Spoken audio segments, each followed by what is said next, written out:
In 5, 4, 3, 2, and 1. And welcome everyone to this episode of the Real Leaders Podcast. Welcome everyone to this episode of the Real Leaders Podcast. I'm your host, Kevin Edwards.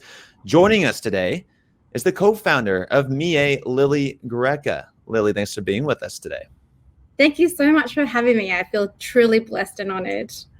I'm blessed to have you on. Now, you are, or I guess Miei is, a Real Leaders Impact Awards winner. That's why we're having this conversation. So I guess the first question I have for you today is, what does impact mean to you? What impact means to me is I guess doing something that has a positive effect on something else. So whether it will be people, community, or sustainable planet, or whatever initiative you have, it's a positive effect on that.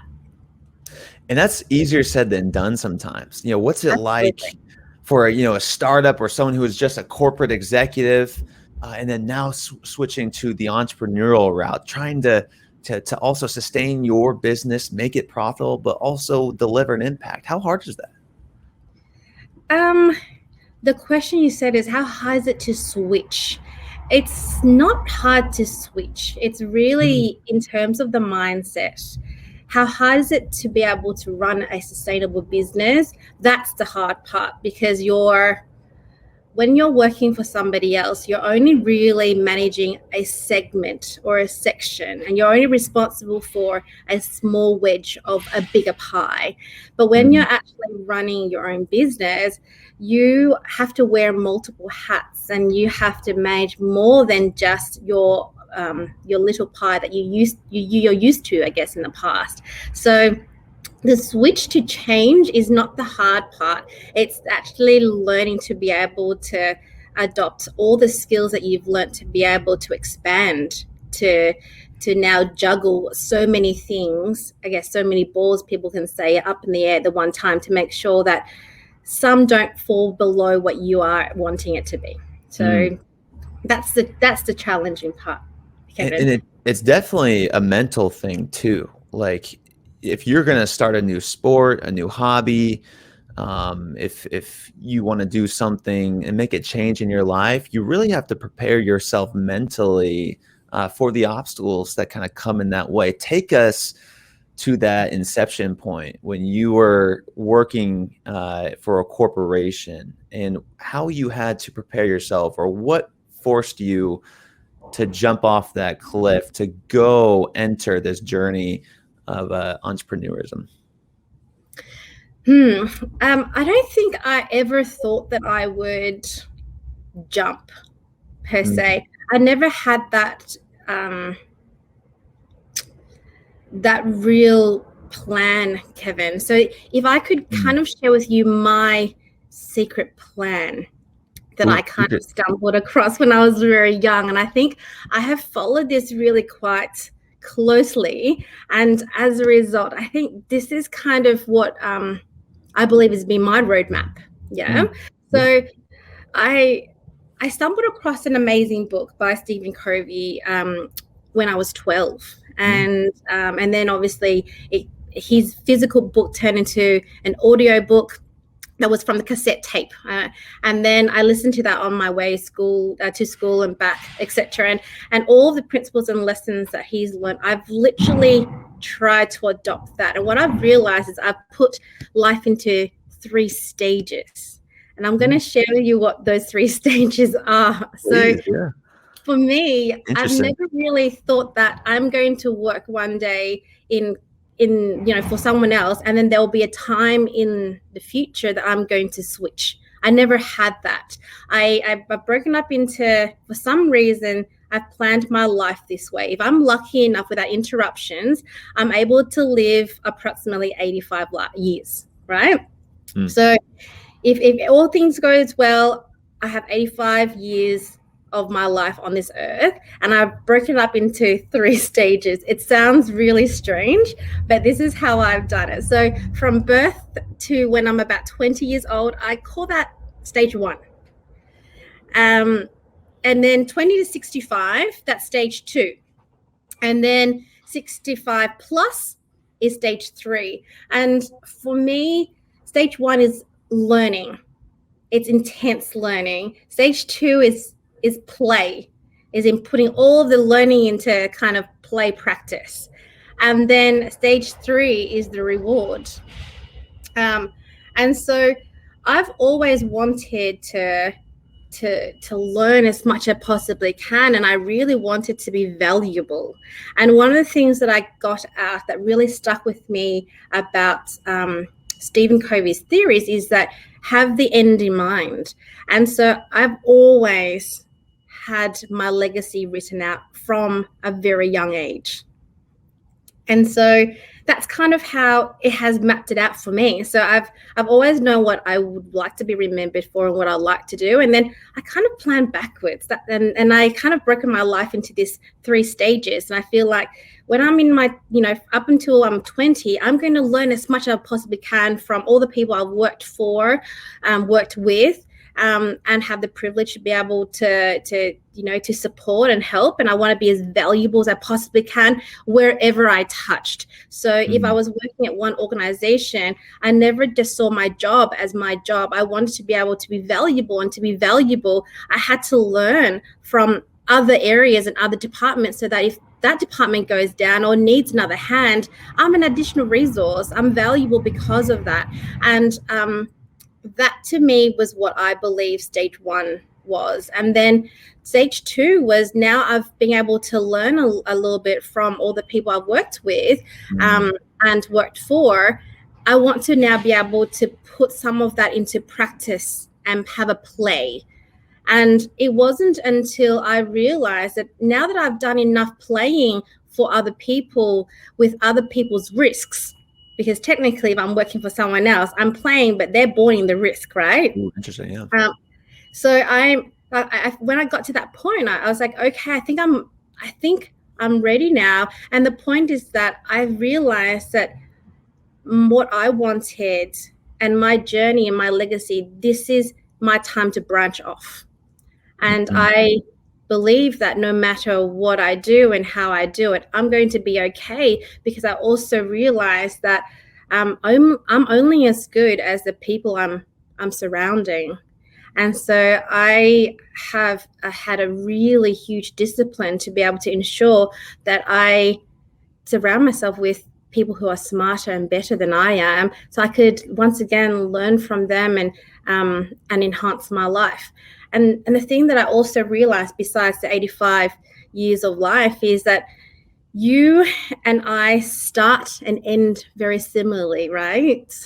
But what we do in between that, which is the stage 2, is what differentiates us from how far we get ahead of each other, right? And the other thing I also realize is that every single person is served with 24 hours in a day. We're literally given exactly the same amount. We can't ask for more, and we can't take away any. So how I use my 24 hours to make the most of my 85-year plus life is purely in my control. Like completely in my control. So that's how I view life. It's liberating. And you think about those 85 years and how much time of that is devoted to your career. I mean, if you're sleeping 8 hours a day, that's 16 hours of the day you're not. And then how much of that 16 hours a day are you committed to work? So, and then it's 5 days a week for most people, it's 7 maybe for you. What's the lifestyle of an entrepreneur, and how much time are you committing toward your career right now? And also, Lily, I think you should also give our audience a quick little overview of Miei. Okay, so Miei is a tiny little business that I guess we provide fresh flowers and quality gifts and hampers that's not available through mass markets to businesses, hotels, and government. We donate 100% of our net profit to support Australian kids in education through the Smith family. So and now, how much of your week is dedicated to doing what you love, building this business up? Are you working 5 days a week? and we think about those 85 years right now in your three stages of life, what percentage is committed to growing and building this this business to continue this playful part of your life? Yeah. Oh, okay. So I don't. It's an interesting question, Kevin, because I don't cut my life in that way, in the sense Okay. that, I sleep 8 hours, I work 5 hours or 8 hours or 10 hours or whatever that may be, or I work 3 days, 5 days, or 7 days. To me, to answer your question, in the way that I have built my life today, everything is work and play. So I want to be able to create that for others. And what I mean by that is that it is a very blurred line, and I cannot tell you exactly that answer. I don't have literally Lily clocks in this time, clocks out that way, that time, and I'm not available to answer your calls these days, and I'm, etc. The way that I work is that if I'm not physically at work, I'm still mentally working. But I'm working all the time, but to me, it's not really work, because it is something that I really enjoy. And the reason why I enjoy it so much is because I'm problem solving for a greater cause that has no end, really. And so every time I feel like I am getting closer to something that's amazing, someone within our team will throw something else that's even more incredible, and we'll be able to build on that. So I don't really, so what I can tell you though, Kevin, is that I love sleep, and I do sleep at least a minimum of 6 to 8 hours daily. So that I do. Well, it's great to hear that. And I think it probably piqued a lot of people's interest when you're speaking about how you perceive your career and its balance with your actual lifestyle. You don't think in these numbers. And for most people listening to this, Lyly, they're in this, what we call like the rat race, right? It's 9 to 5, it's 8 to 10 p.m., Monday through Friday, potentially Sundays, and then they can get a sense for what percentage of time they are putting into their work and their career before, let's say, the age of, you said 65, when they retire. And that's about usually 40 to 44% of your life during that play stage dedicated to potentially something you don't like to do. So it's very inspiring when you hear someone that comes on the show who thinks the way you do, who is always in this mental mode and has found a way to live a life of congruence. Because Lyly, most of the time it's not learn, play, reward. It's a lot of people think it's learn, earn, return. You have to learn the business, you have to make your money, and then return it back to people. Whereas you basically flip that model after 65 and you're doing it while you play. Why are you giving away 100% of your net profits? And what was the thinking behind this concept? Okay. This is exciting. So it started very young. So as far as I could possibly remember, Kevin, I've always loved helping others, giving them, whether it would be through donation financially, or my time, volunteering, etc. It's always something that I really enjoyed, because I believe that I have just been really fortunate in so many ways. And we talk about luck. I think that I contribute this part to luck, because I'm lucky to be able to be born in the family that I was born in. You can't. And I was born in Vietnam, and my father risked his life to escape after the war.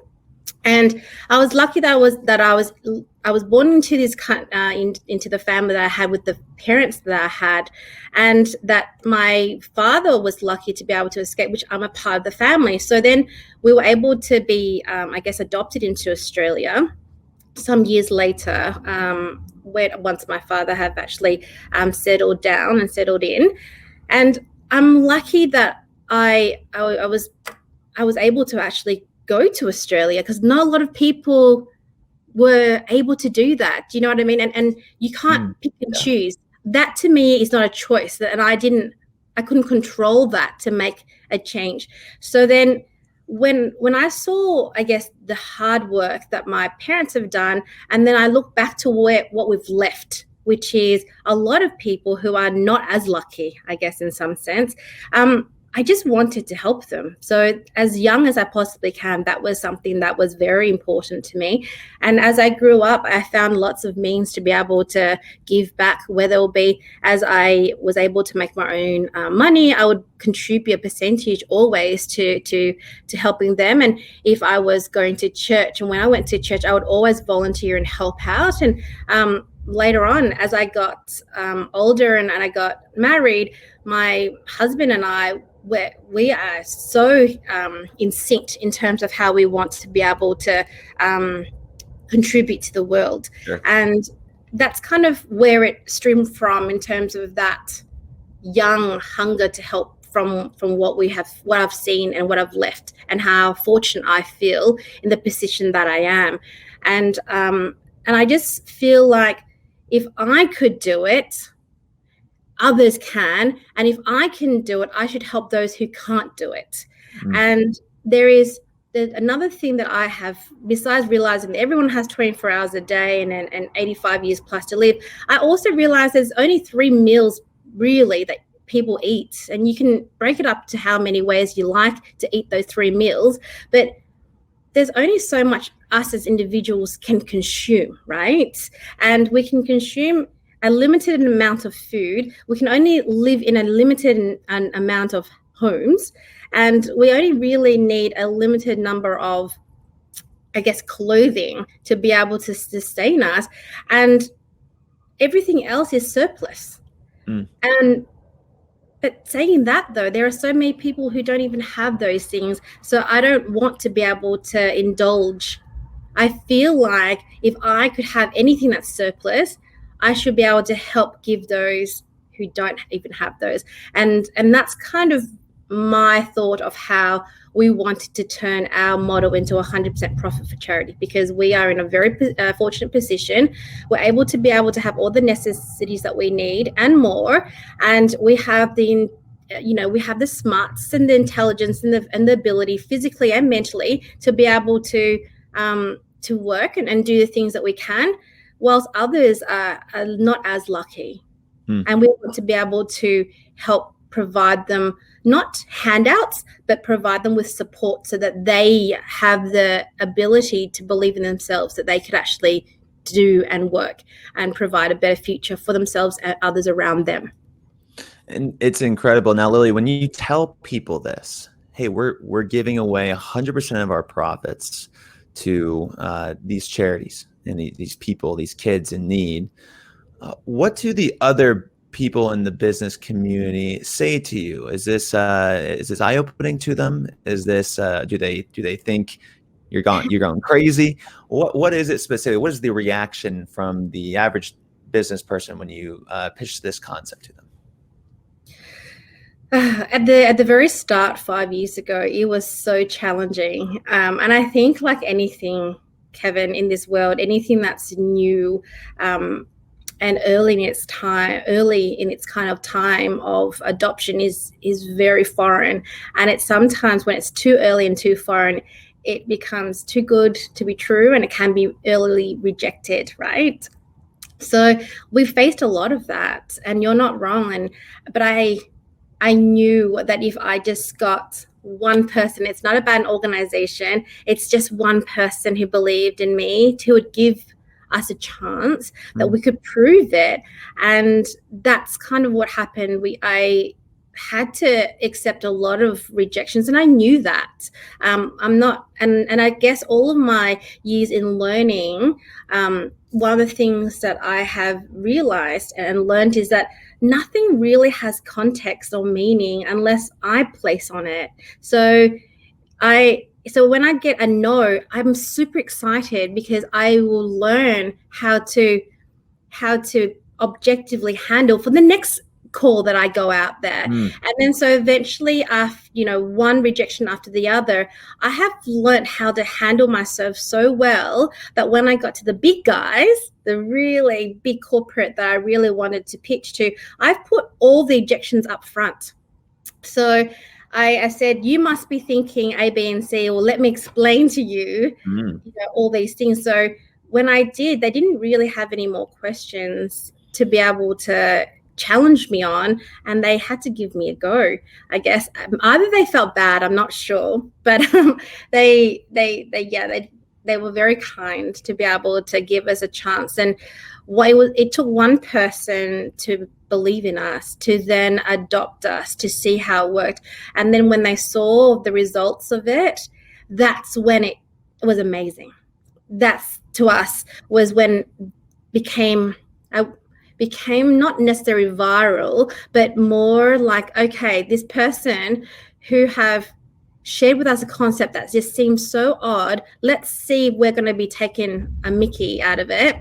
mm. And when they didn't, they then shared it amongst other departments. And then those people, you see, the thing that I realized, Kevin, is that people are so well connected. Is one person in one corporate knows someone in another corporate who has someone in another area, and that's how we grew. We grew pretty organically because we were able to prove our concept, and that what we believe for, what we stood for, we actually did fulfill.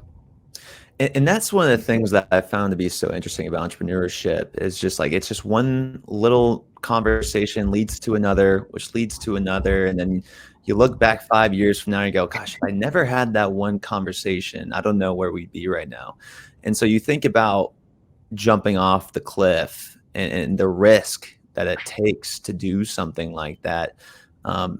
It takes a lot of guts. It takes a lot of guts, a lot of belief, a lot of persistence to continue to pursue your dreams. Now, that problem is a very complex problem, whether it's hunger, whether it's poverty. There are just so many different aspects and variables that can affect and contribute to that. And sometimes entrepreneurs get too inundated with how to solve all of these different problems. Did you ever feel that way? And how did you become focused on delivering a product or service to a specific customer or client?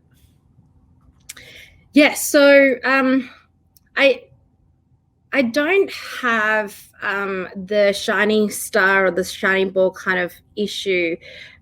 Then the way that I am able to stay focused is because the way that I think is I think backwards. You know how I told you that, I have an end in mind and then I kind of go, what do I do? And I work myself backwards. So this is how I thought, Kevin. I'm like, I want to be able to, a bold statement to help close the poverty gap. Kevin, I don't know what that meant. I really didn't.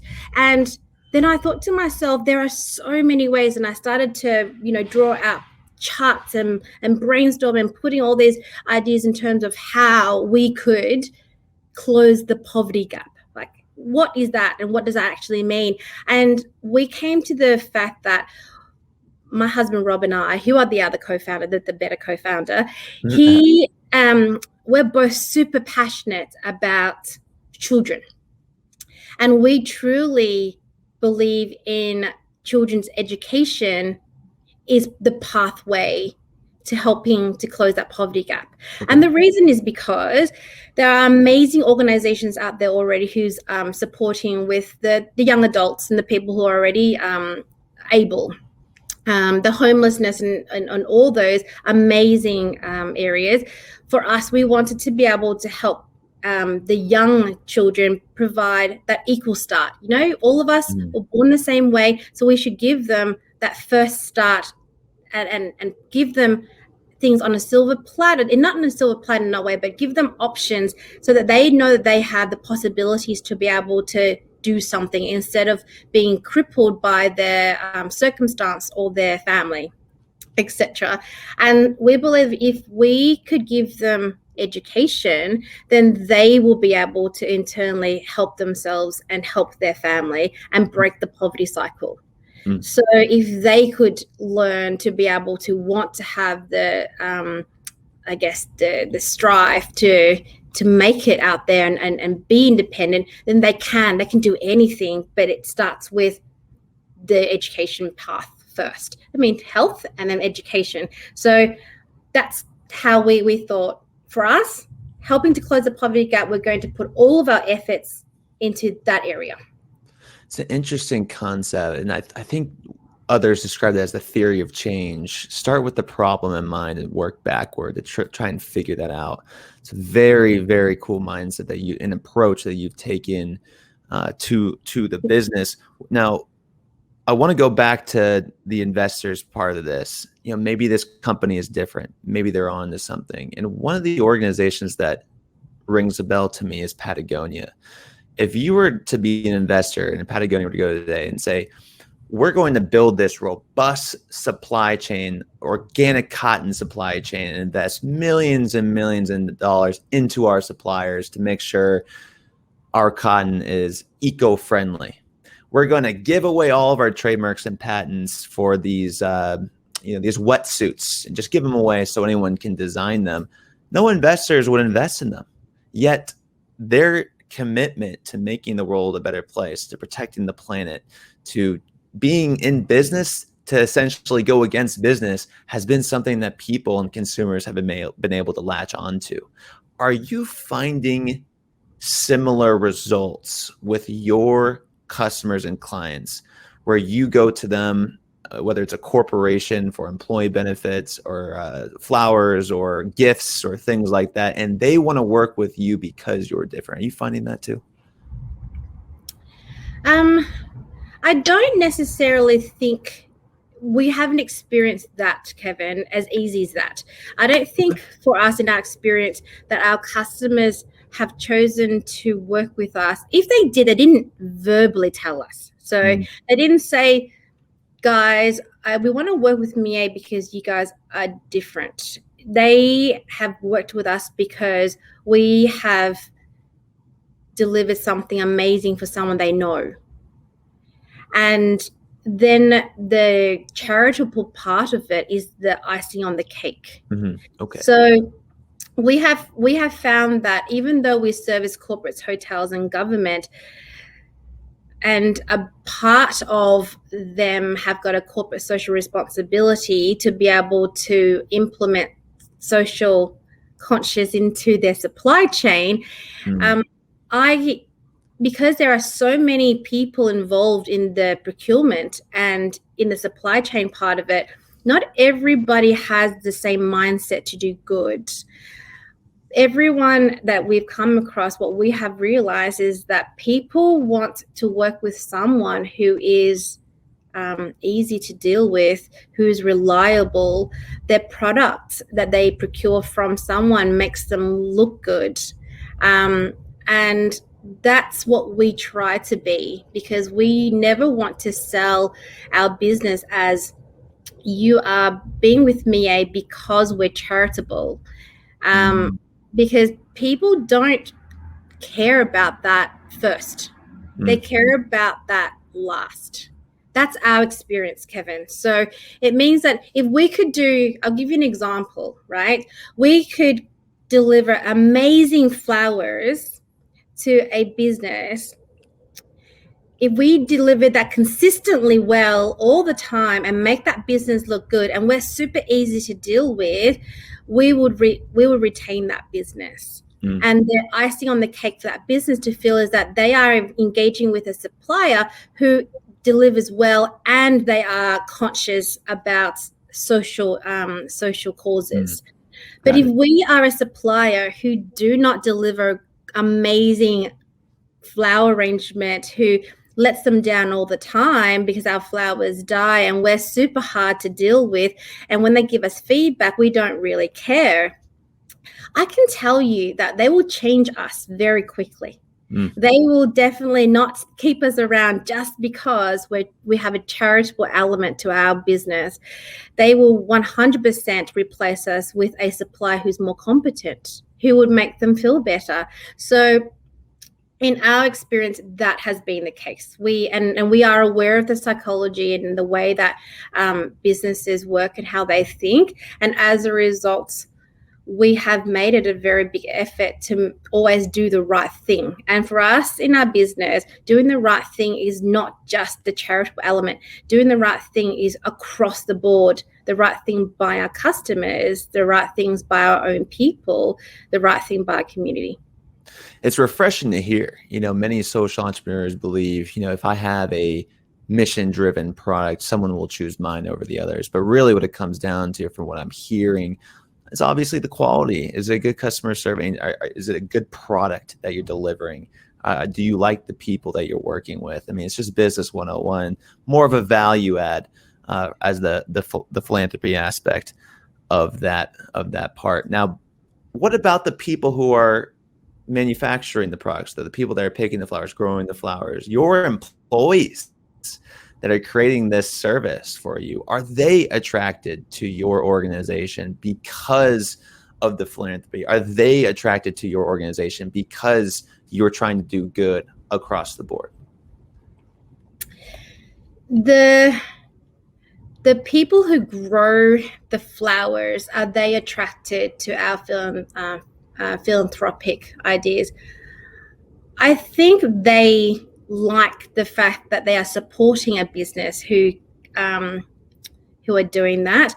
I think also history and media have not always provided a good light on people who are charitable, and as a result, everyone always has a distance, an arm's distance from a business that says they are 100% profit for charity. They always kind of think, that sounds good, but are you really? Sure. But our suppliers today are, because they have seen us, just like our clients, the first kind of few months, first couple of years is the hardest, the most challenging, because it's a proving kind of stage where you're now, and you don't want to fail them because they're giving you a chance. And that's the same with our suppliers. They don't really know whether they should give us credit, and they don't really know if they should be associated with us as yet. But then now I'd say that they are pretty proud to be part of a part of us. The people that we attract, I would say that they are definitely attracted to our vision and our mission, and they really want to make sure that they dedicate their life to seeing this work. So and because they believe in it so much, I want to protect them to make sure that it's worthwhile for them. I love it. And working in a small organization, it's almost like a family, but you're also on in just real life, you're raising your own family. What's that been like during this entrepreneurial process, during a very, very difficult 2020 and into 2021, to be there for your young ones and make sure that they're getting the attention that they need? What's it like? Tell our audience and myself, what's it like to be in your shoes? What's it like to be in my shoes? I think what I realized too, and I think I may have shared earlier, is I don't want to ever have a very definitive line where right now from 9 to 5 I am lady boss, and then before, outside of that, I am mother and wife. I don't want my team or our people to also have that such restrictions on their life, because that's not how life is. It needs to work and it needs to be fluid. And I want, so for me, before the pandemic, I've always wanted to introduce that flexibility into life. So you are a mother. For me, whatever it is that you are incredibly, so whatever it is that you value a lot, whatever that may be. And for me, I'll share that with you. My biggest value in life is my family, my children and my husband. And I will never just put a number of hours for them. That's not Mm, how it works right. for me. So, and maybe that's a selfish thing, but that's just how I like it. And I want to be able to be a very present person for them, and I will put them first. And if I put them first, I want my team to put their whatever it is that they value also first. Mm, And I need to make sure that I protect that for them. So my life in the last couple of years have literally haven't been different to any other time, with the exception of the challenges of homeschooling. But remember, we're very resilient and we're very agile and we can adapt and adopt. So we have adopted and changed throughout that time. But I've been a constant mother throughout my entire period, before and during and even today. So what that means is that I will work with my husband and interchange on who picks up the children and who drops them off, who goes to the extra curriculum. If we can, both of us go, that's great. If we need to step out during the day to be able to do any appointments for ourselves or our family, we will. And we communicate highly with our team that that's what they can do, as long as everyone is aware of the tasks that they need to complete. We should all help each other to achieving that, because the success of our business or department is not from one person. It's from the collective. And if you think that just because you're responsible for one thing that you have to do it alone, then you don't value the people around you to be mm. able to give you support when you're I guess needing it. So I don't know if I answered your question, but I think I want to be able to convey in my life. So I don't really have a definitive line. I know what I really value, and I put that as the most important thing, and then everything else wraps around that. I like it, and there's no right answer, obviously. And I like the collective mindset that you have, Lyly. You mentioned something in there when you're talking about people putting on this professional shell, this finite time. What do you think that is? Just out of curiosity, like, why do you think that we have built this culture where people have to be someone else for 9 hours of the day and come back home or have to flip the switch? Why do you think we do that as human beings? Well, in my years, my observation is that people are so fixated on the title. And because they Mm, are fixated on the title, they want to live to that title. So from before I start work, I'm a mother and I have to do what mothers or fathers do. And then when I enter my workplace, whatever time that is, I am now the director, manager, CEO, or whatever that may be in that place. And I need to, and my expectation is listed out in my job description. I need to fulfill that. And then when I switch off, I'm, a wife or a husband or whatever. So people are literally putting themselves, and I think in terms of the professional front that you're asking, I truly believe is because people want to live to the expectation of their job role, their title. And now being on the other side of that, having a little bit more freedom, being a founder, being the owner of the organization, what don't you like when someone reaches out to you? What are a few things that when someone reaches out to you, what do you I guess you probably aren't looking for something, but what aren't you looking for, I guess? That's a hard question, Kevin, because I don't think there's anything that I don't look out for. I never have. There are lots of things that I have expectations for. Mm, That's not something that I have an expectation not to expect anything. right. Okay. So I'm not really not looking for anything. So I'm open to everything and anything, because I believe that I have the ability to be able to problem solve out of that. And I have an incredible team who are so smart that would help me beyond my capabilities. And this is the way I see it. So I see that I'm like a cake. Do you like cakes? I like cakes, Love right? cake. So I'm going to give the analogy of the cake. So I feel like whatever I put out, Kevin, I am like the cake, raw, just literally beautifully baked, but it has nothing else. It's just a perfectly sponge cake.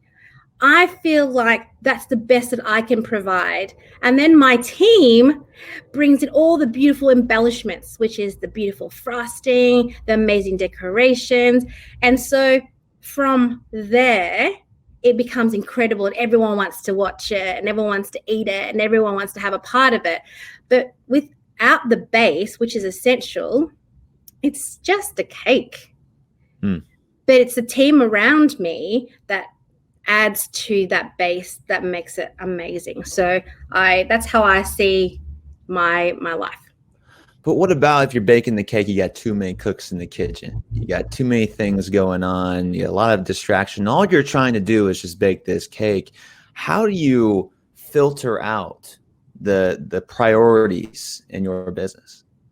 That's a great question. And you know what? The funny thing is that that happens at home a lot. I try to bake a cake and, the kids come in and instead of 2 eggs, they want to crack 3 eggs, that kind of things. So I love human psychology and I am so fascinated with how people operate and what makes them trigger and what makes them tick. And so I always stand out of the way and I look at the talent of every single person and then I give a very clear direction of what I want to achieve. And then I layer in with who can do what. Mm. And I get everyone to agree.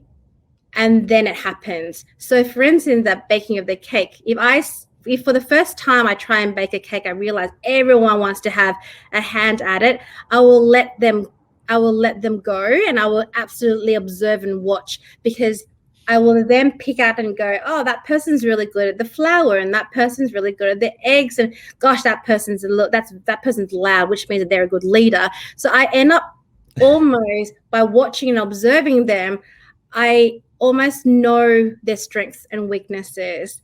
And then on my second cake, the first cake, and I loved the experimental. That's why I love playing. Life is all about playing. Is the second cake, I will try to have a system. And then if that second cake is good but not as good, I observe as to why, and then I debrief with the team, and then I try the third cake, and the kind of the process goes on. But I never stop.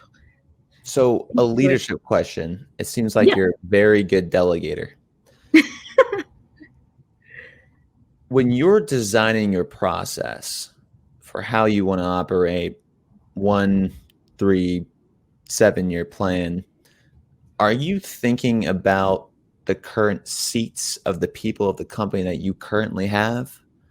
Or if you are trying to design the organization, are you trying to design positions to get the job done versus the talents and the skills of your current employees? That's a great question. When I plan our 1, 5, and 7 year, I do a mix of those things.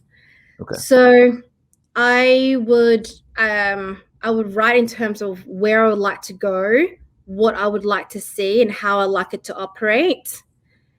And then I share that plan with our current team, and I ask them where they would see themselves fitting in to that plan, to helping us achieve that, and then I backfill the gaps.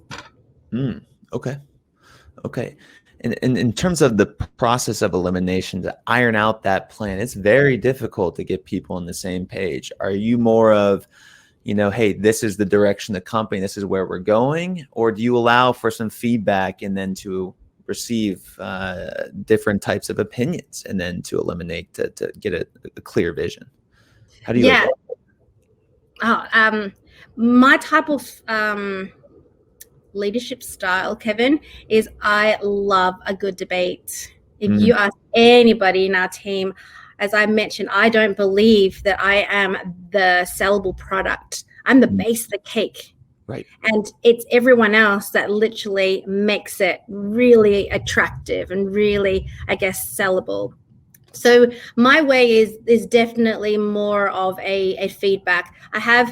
And the way that we've worked is I'll always ask the team, where do you think we should go? We had to focus on one thing. What do you think that one thing is? And I will go around the table and I would definitely ask for every single person's thoughts, but they have to give the why they believe that is the suggestive reason. And I'll go and collectively go around, and I'll keep going around, and I'll start to eliminate the ones that are singly on its own, or I'll go back and get people to debate why they think their idea is better than someone else's idea and why. And we do this intensely for a good half an hour. And then I summarize the commonalities of an idea, and then I will then present what I think is the collective. And then I get people to debate more on whether they think that is not the response. And if until everyone unanimously agree, then I love continually to debate that out. You got some serious skills, Lyly. Some serious bacon skills. Now, becoming clear on that focus is something that's very, very special, especially for a lot of younger organizations. Trying to become clear on that goal, to rally everyone together to achieve these goals. How often are you measuring these goals of the company? Do you review them every quarter? Is it every week? And if you're not reaching them, what do you do as a leader to refocus your company? Yeah, great question. So our annual goals reviewed formally quarterly. It's reviewed, I guess, non-formally regularly from weekly through to monthly. So monthly as a team, weekly as a team, and then depending on, I guess, my scheduled one-on-one days with different team members, I do a temperature check with them on a weekly basis individually as well. So my role is pretty much to support their success. So if they don't succeed, I should be aware of it, a lot earlier, and rally the team together to be able to get us out of, I guess, hot water.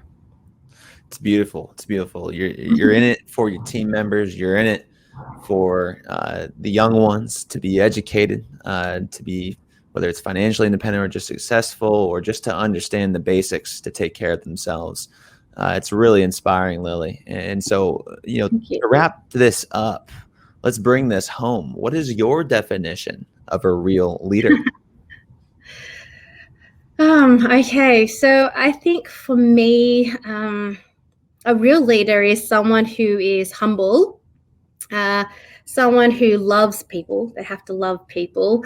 A visionary keeper, a concise communicator, a constant student, someone who have a high sense of awareness, who understands the impact of their words and actions, and a person who dedicates their time developing others. Powerful. Well, Lyly, I appreciate you coming on the show today. I hope you all stick around for a few questions afterward for Lyly to stay on. But for Lyly Greca, I'm Kevin Edwards, asking you to go out there, be a constant student, and always, folks, keep it real. Thanks, Lyly. Thank you.